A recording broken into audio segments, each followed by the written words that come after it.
In this video, I'll demonstrate how to create an event announcement slide in Cascade that you can publish to the digital sign network. So to create our event slide, we'll first want to log into Cascade and select our site from the menu here in the upper left. And once our site is loaded and we can see our folder tree, we'll select the digital signage folder. And from here, we'll go up to Add Content, and we'll select the digital sign slide asset type. Okay, the first thing we want to do is change the name of our page. We're just going to delete the text that's in there. And we always want to name our page something descriptive or intuitive that will help us identify what it is when we look on our folder tree. So we're making an event slide announcing an open house event. So we'll call this open house. And we always want to include hyphens between our words in our file names. If you forget to add the hyphens, you'll have trouble publishing this particular slide to the network. It's also a good practice to add the date that you're creating the slide to your file name, just for future reference. Okay, and the placement folder by default is set to digital signage. We'll leave that as it is. Your department or program logo should be pre-selected in the menu here. If it's not, for whatever reason, you can just open the menu and find your department and select that logo.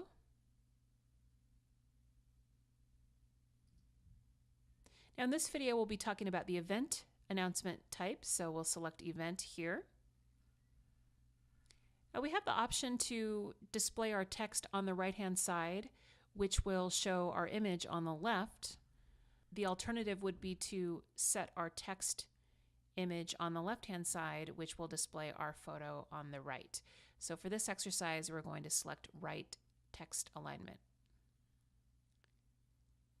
Now the background color specifies the accent color that shows up behind our announcement. So we have the option to set it to purple. If we open up the menu, we see we have other options here: blue, green, orange, and yellow. Again, these will show up as accent colors that appear behind our announcement once our announcement goes live on the sign network. An image is required for the event announcement type, so we'll click this button called Choose File.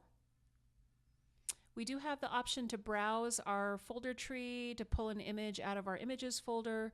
For this example, I am going to upload an image straight from my desktop.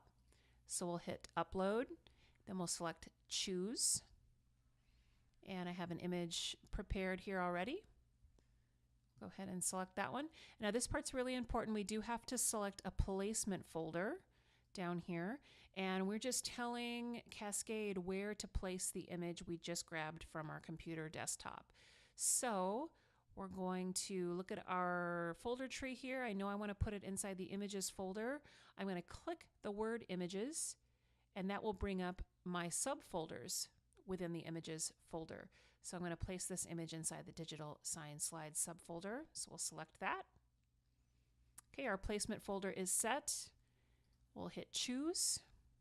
And now our image is attached to the event slide. So we'll continue down the page. I do have some text prepared off screen. Paste in my headline. You do have a 65 character max. If you exceed the character max, it will cut off your text. I'll paste in my text here. Okay, now here is where we will set our start date and time. This event is happening on December 12th, 2017. Now we could sit here and click this button and go all through the months to try to get to December, or we can click this red button in the left-hand corner. That will automatically skip to today's date. Today is November 20th. So again, if I click this button down here, it will skip ahead in the calendar to today's date. And now I just need to click this button one time to select December 12th. Okay. Now our start time, we can set that by clicking on this clock icon in the lower right-hand corner. We'll click that once, and our event starts at 5 o'clock in the evening. I'm just clicking this to toggle between AM and PM. Now I'll set my end date and time.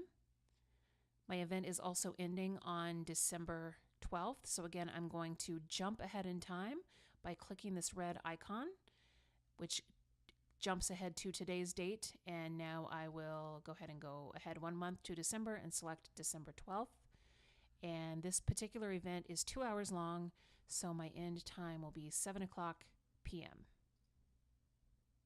Okay. This next question just asked, is the end date different from the start date? In most cases, the answer will be no. The exception would be if you were creating an event for a week-long workshop or lecture series. Okay, my location, you can really put whatever you want in here. This particular event is happening in the foyer outside of Kresge, 3305 Kresge. Okay, and then we have the option to add some more text here at the bottom. This is a great place for adding your website address, or if you have additional information about the event, RSVP required or $5 donation, suggested, something like that. You can add to the optional text area. Now, the date to remove is the date that Cascade will automatically pull your slide out of rotation. For an event, the date to remove should be the day after your event occurs. So this event is occurring on December 12th, so we want to set the date to remove to the day after the event, which is December 13th. So we don't have to come back in and remember to pull this down. Cascade will automatically pull our slide out of rotation on the 13th, and it will leave it inside of our folder. It will just unpublish the announcement from the network. Okay, so now we have all of our fields filled in. We will click the Save and Preview button, which will show us a preview of our page. You can take a look at that. Everything looks good. And now we can proceed to submit, which will save our changes. Okay, and from here, once we're ready to publish this to the network, we just want to hit the Publish button up here, and within about a minute or two, our slide should be live on the Digital Sign Network.